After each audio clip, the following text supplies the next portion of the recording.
The Protege Program by SolarCalamity. Chapter 11. The Store and the Kid. Trigger warnings. Blood/facial injury. Mentions suicide plan. Knife and threats of death. SHouta heaved a sigh as he approached the convenience store. The sun would be setting soon, and all he really wanted to do was go home and take a nap. Unfortunately, there wasn't any hot chocolate powder left in the house, and Hisashi had been craving hot chocolate. SHouta's lips pulled upwards in a rare, soft smile at the thought of his husband. He pulled himself from his thoughts as he stepped into the convenience store, the blast of cold air from the air conditioner above the door catching SHouta by surprise. SHouta hadn't been to this specific store before, but Hisashi had, and he swore that the instant hot chocolate powder the store had was the only worthwhile instant stuff in the world. SHouta wandered through the store, scanning the shelves for his desired item. He looked back toward the front door when the bell over it chimed as it swung open. SHouta blinked at the realization that he vaguely recognized the kid that walked into the store, though he couldn't quite place where from. He sucked in a deep breath, deciding to keep an eye on the kid until he figured out where he'd seen him before. The kid, short with wild green hair and freckles, immediately headed for the aisle SHouta was in, so SHouta turned his attention back to the shelves, searching for— there it was. Between the celery and the cake mixes. Such an illogical placement, he thought, keeping one eye on the kid, who passed him with one hand over his mouth and nose, muttering. It took a moment for it to click, but SHouta realized the kid was Midoriya Izuku, the one Nezu was interested in. He had asked his co-workers to tell him anything noteworthy about the kid. Aside from Nezu and himself, only Nomuri had properly met him, though he had attended 13's safety lecture. All she'd had to say was that the kid was quite the mumbler. SHouta snapped back to the present as the bell over the door chimed again, a tall, scraggly-looking man walking in. Right. He had a reason to be here, and the sooner he got home, the sooner he could take a nap. SHouta approached the counter just as Midoriya finished buying a 10-pound bag of nuts and seeds and stepped away to head to the door. The kid hadn't taken 2 steps when the scraggly man pulled a knife out and held it up to his throat. SHouta tensed, preparing to fight and barely registering it as he dropped the box of instant hot chocolate.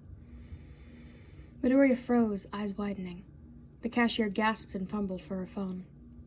"Put the phone down and give me all the money in your register," the man snarled, "or the kid dies." His eyes snapped over to SHouta, and he frowned. "You, go stand over there," he ordered, gesturing with his head to the wall about 10 feet away, where SHouta would be in his sight at all times. SHouta obliged reluctantly, unwilling to anger the man when he had a knife to a child's throat. Damn it, what can I do? I can't get close without him noticing, and I don't have my capture scarf with me, SHouta thought, running through his mind for any possible way to get the kid to safety. The man wasn't using a quirk, so erasure would be useless here. SHouta supposed he'd just have to talk the man down if he could. He was able to take 2 small steps closer to the man before he noticed, snapping his attention back to SHouta with narrowed eyes. SHouta raised his hands placatingly, taking a deep breath and grounding himself in the scents of the store. Lemon, fresh apples, and cold air, which Hisashi insisted wasn't a smell. He shifted into a sturdier stance, hearing the old linoleum floor creak under him. He took one more deep breath and opened his mouth to speak, but— "Do you have to do this?" SHouta's eyes snapped to Midoriya, who now held the majority of the man's attention.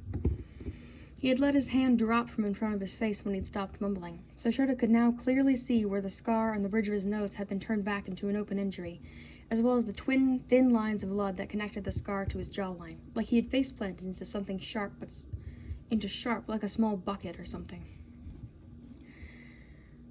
"What?" slipped out of the man's mouth, seemingly without his permission, bringing SHouta back to the situation at hand. Midoriya, who looked more calm with a knife to his throat than he was when SHouta had walked him to the art building, simply blinked. "Your beard is untrimmed and dirty, your shoes worn near the toes, and your jacket is too thick for summer but too thin for winter, yet though it's a style that was only released 2 years ago, it has some serious wear and tear. You look like you're having money troubles, and that sucks. But do you really have to do this? Is there no other option for you?" Midoriya asked. SHouta blinked. It was true, the man's clothes looked like they'd seen better days, and his curly beard, brown and gray like the rest of his hair, was long and unkempt. His leather gloves were the only things that didn't have holes in them. SHouta shoved a pang of sympathy down. He understood the man's position, but he'd have to take him down anyway. It was unfortunate that some people were forced to resort to crime to survive, but SHouta couldn't just let him hurt a kid, no matter his reasons. The man blinked at Midoriya, looking frazzled for a moment before straightening up and pushing the knife closer to the kid's throat. SHouta took a step closer but halted in his tracks as the man looked back at him. "Yes, I have to do this," he snapped. At least he hadn't grabbed Midoriya or anything, simply holding his knife at the kid's throat, but not touching him at all. The kid not being in the man's grasp might make it a little easier for him to get to safety. "All right," Midoriya accepted easily with a surprisingly calm nod. "So what makes this the best option, then?" he asked. The man opened his mouth to tell the kid off, but Midoriya spoke again before he could. "This store has 3 cash registers, each of which has an overly complicated password on the combination locks keeping the drawers shut due to the store owner's paranoia. They are too heavy for the cashier to lift, so if you want the money, you'll have to wait a few minutes for her to open them and all. So you have the time to talk, right? It's not like I'm stalling you. You'll be doing nothing for a bit anyway," the kid reasoned. The man blinked and seemed to waver for a moment before rolling his eyes and giving a sigh of exasperation. He adjusted his stance, keeping the knife at the kid's throat but making sure he was positioned to see the clerk, who was getting more and more panicked as she frantically tried to turn the combination lock on the register's drawer to get the right code, but seemed to be failing and having to start over repeatedly. The kid, SHouta, and the exit at the same time. "If you must know," the man sneered, eyes narrowing, "I can't get a job and I have to feed my daughters." Midoriya blinked up at the man in understanding. "I'm sorry, that sounds awful."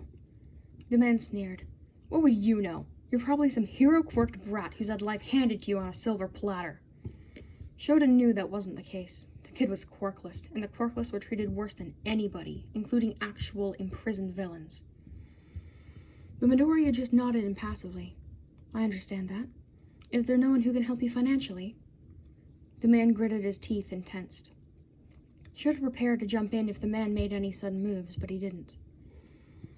"My wife died last year, leaving me to take care of our twin daughters," he said quietly, the emotion in his voice indiscernible. "Worse, a new manager took over my job, and he's quirkist. He thinks that just because my quirk is death touch that I'm a villain. I'd never had any issues, never been late, never called out sick, never had any complaints from HR, but all of a sudden I was unsafe to be around." The man's knuckles whitened as his grip on the knife tightened. "Well, that explained the new gloves. Having a quirk like that would probably make having gloves a necessity." SHouta was even more glad that the man hadn't laid hands on Midoriya. The kid, however, just hissed in a breath, face contorting in understanding. "I see. I'm so sorry. That must be awful." The brunette looked away briefly, mumbled something to himself, and took a deep breath and locked eyes with the man again. "But this will only make your situation worse, I guarantee it. The store has security cameras, and you aren't even wearing a mask. You will go to jail, and the money you take will be confiscated. This will do nothing but make everything worse." The man's face pinched. The kid was clearly getting to him. "I just need to get my daughters some money. I'm in debt to someone very dangerous. My daughters..." He trailed off, face twisting with emotion. "My daughters are only 12, but I've heard them talking to each other about skipping school and getting jobs to pay off my debt. I can't let them do that, but I can't actually stop them. There's no way to get rid of my debt without a good job, and if I don't pay up soon, they'll take everything, including my daughter's house." His spine straightened with resolve, and his hands finally stopped shaking. "That's why I have to steal as much as I can for them to live off of, and then remove myself from the equation. The only way my debt will be forgiven is if I'm dead," he said with quiet certainty. "You're going to take your own life?" Midoriya asked quietly.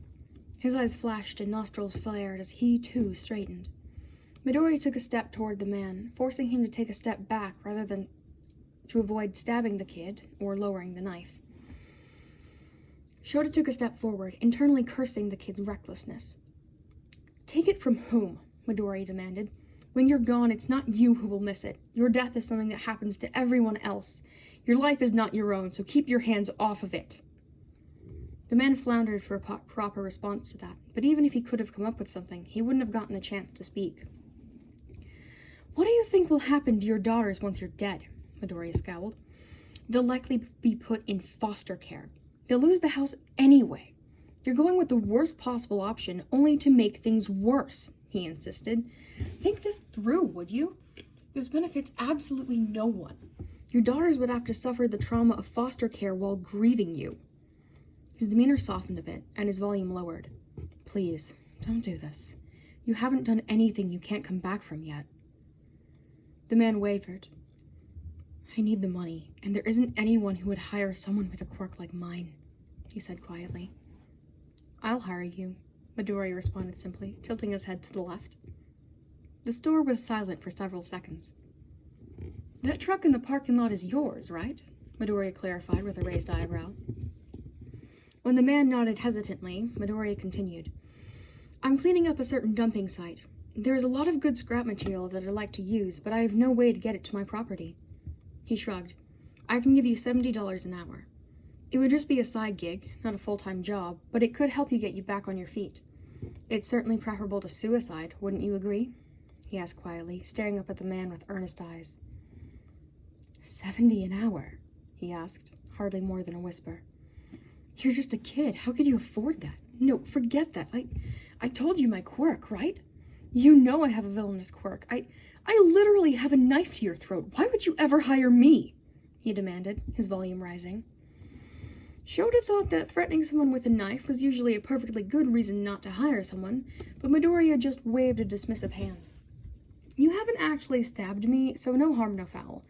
As for your quirk, there's no such thing as a villainous quirk.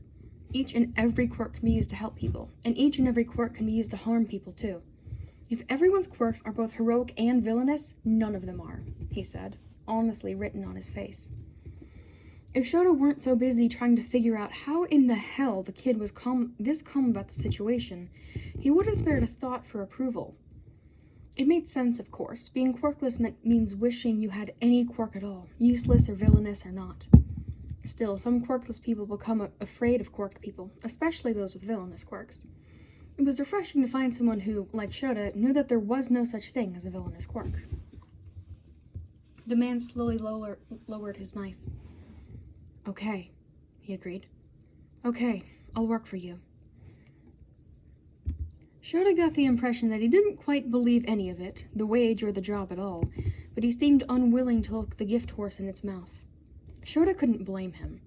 He didn't think Midoriya could or would follow through on his promise of a job offer, in which case he was only making the man's life harder, but SHouta didn't dare point this out when the man had just surrendered.